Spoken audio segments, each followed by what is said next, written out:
ഇന്ന് നേരം വെളുക്കുന്നതിന് മുമ്പ് കുളിച്ചേക്കുന്നല്ലോ. എവിടെ പോകാനാ? അല്ലേ ഇന്ന് പസ്മന്തൊടിയിലൊക്കെ ഉണ്ടല്ലോ. എന്താ വിശേഷം? നീ പോടാ.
എന്താ മക്കളെ ഇത്?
പ്രവേശിയെ തന്നെ അല്ലയോ?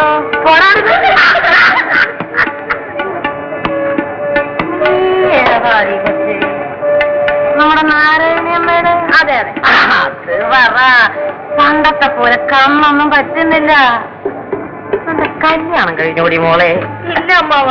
നീ ഒരു കാര്യം ചെയ്യും, ഒഴിവുള്ള സമയത്ത് എന്നെ ഒന്നൊന്ന് കാണ്. പറ്റിയൊരു ചെറുക്കനെ ഞാൻ കണ്ടുപിടിച്ചു തരാം കേട്ടോ. ഈ മൂച്ചക്ക് സ്റ്റേജിൽ കണ്ടാ മതിയായിരുന്നു. അവിടെ പോയി ബോധം കെട്ട് വീഴരുത്. ആരാ ബോധം കെട്ട് വീഴുന്നത് നമുക്ക് കാണാം.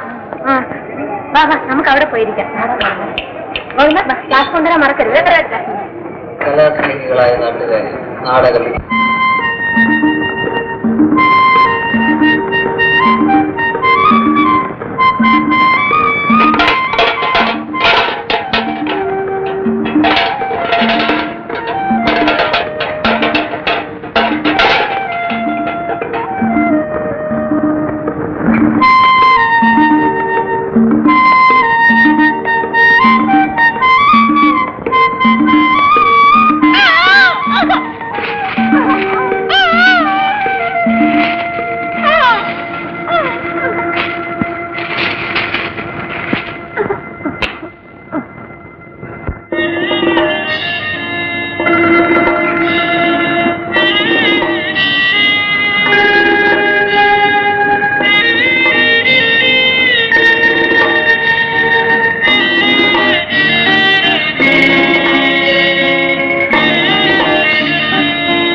പപ്പുവിനോട് ഒരു കാര്യം ചോദിക്കാമെന്ന് വിചാരിച്ചു.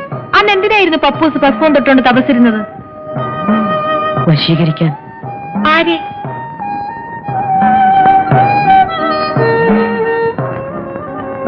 ആരെയാ പപ്പുവിന് വശീകരിക്കേണ്ടത്?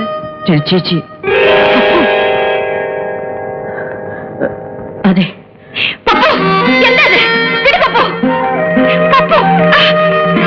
എന്താ കുട്ടി ഇത്? സ്വാതന്ത്ര്യം ഉണ്ടെന്ന് കണ്ട് തോന്നിയാസങ്ങൾ കാണിക്കാൻ തുടങ്ങുന്നു. മതി മതി, ഞാനിതാരോടും പറയാനൊന്നും പോകുന്നില്ല. പക്ഷേ വേലാളി കളിയും തമാശം കൊണ്ട് എന്റെ അടുത്ത് വന്നേക്കരുത്, പറഞ്ഞേക്കാം.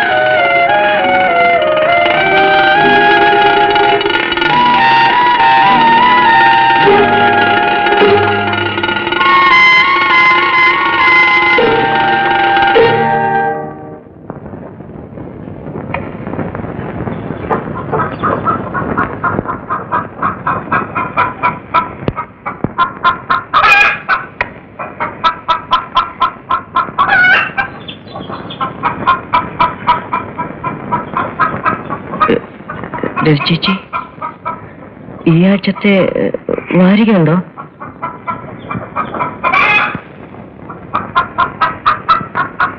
ചേച്ചി,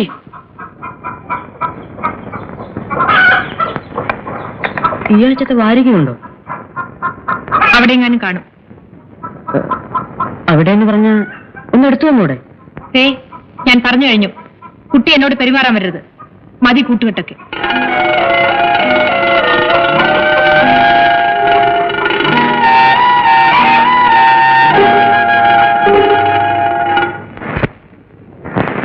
ഭാരതിയും കൃഷ്ണനായരും കൂടെ ടൗണിൽ പോയിരിക്കുക.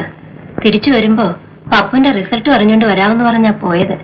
അതൊക്കെ അവൻ നല്ല മാർക്ക് വാങ്ങിച്ച് ജയിക്കും. ജയിക്കും, ആ കാര്യത്തിൽ എനിക്ക് സംശയമൊന്നുമില്ല. പക്ഷേ അവനങ്ങ് പോവല്ലോ എന്ന് ആലോചിക്കുമ്പോഴുള്ള വിഷമോ ഓരോ ദിവസം കഴിയുമ്പോഴും ഞാനങ്ങ് എണ്ണുവാ. കുസൃതിയും കുന്നായ്മയും ഒക്കെ ഇത്തിരി കൂടുതലാണെങ്കിലും അവൻ വീട്ടിലുള്ളത് വീടിനൊരനക്കവാ. അത് ശരിയാ, അവൻ പോയാല് വീട് ഉറങ്ങിയതുപോലെയാ. ഇവിടെ ഒരു ദിവസം അവനെ കണ്ടില്ലെങ്കിൽ ഏതാണ്ട് പോലെ തോന്നും. ഇന്നലെയും കൂടെ ഉറപ്പുറന്നവൻ ആ കാര്യം പറയുകയായിരുന്നു. ഇന്നേ വരെ അവൻ ഒറ്റയ്ക്ക് എവിടെയും പോയി താമസിച്ചിട്ടില്ല.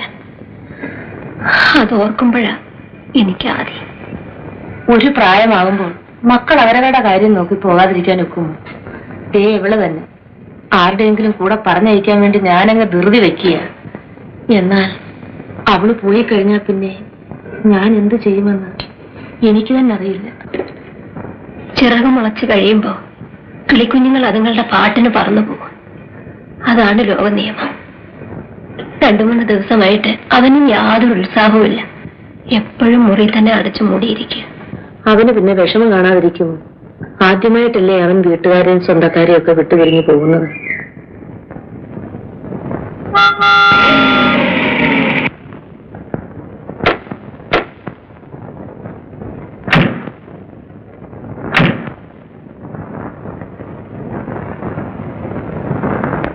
അല്ല, കൂട്ടുകാരനെ കാണാൻ പോയിട്ട് അയാളുടെ കാറും തപ്പിക്കൊണ്ടെങ്കിൽ പോന്നു.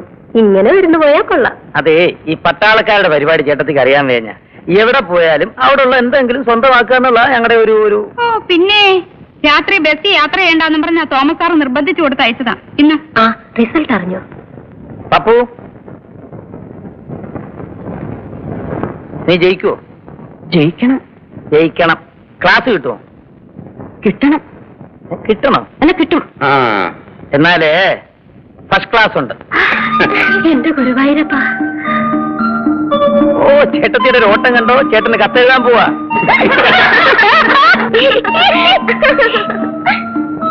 എന്താ ഇത്ര പുണ്യം? അയ്യ, അവന്റെ ഒരു ചിരി. ആമ്പിള്ളേരെ ക്ലാസ് വാങ്ങിച്ച പരീക്ഷയ്ക്ക് പാസ്സായ. നിനക്ക് എത്ര മാർക്ക് കിട്ടടാ? കണക്കിലൊഴിച്ച് ബാക്കി എല്ലാത്തിനും ജയിച്ചല്ലോ. കണക്കിന്റെ കാര്യം കൂടെ ഒന്ന് പറ സാറേ.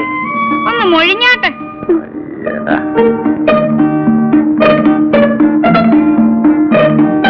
കിട്ടിയേക്കുന്നു ആനമട്ട. പറ്റ ചേച്ചി, തനിച്ചു പോകണ്ട. കാവിന്റെ അവിടെ കിഴജന്തുക്കളുള്ളതാ. നീ രചേച്ചി ഒന്നും കൊണ്ട് വിട്ടേച്ചു. അവനിവിടെ എന്താ പണി? അവൻ കൊണ്ടാക്കട്ടെ. ആരോട് പറഞ്ഞോ അവരങ്ങ് ചെയ്താൽ മതി. എന്നോടാ ഇപ്പൊ പറഞ്ഞത്? അല്ല, നിന്നോടാ പറഞ്ഞേ. കൊണ്ട് വിട്ടേച്ചു വേടാ.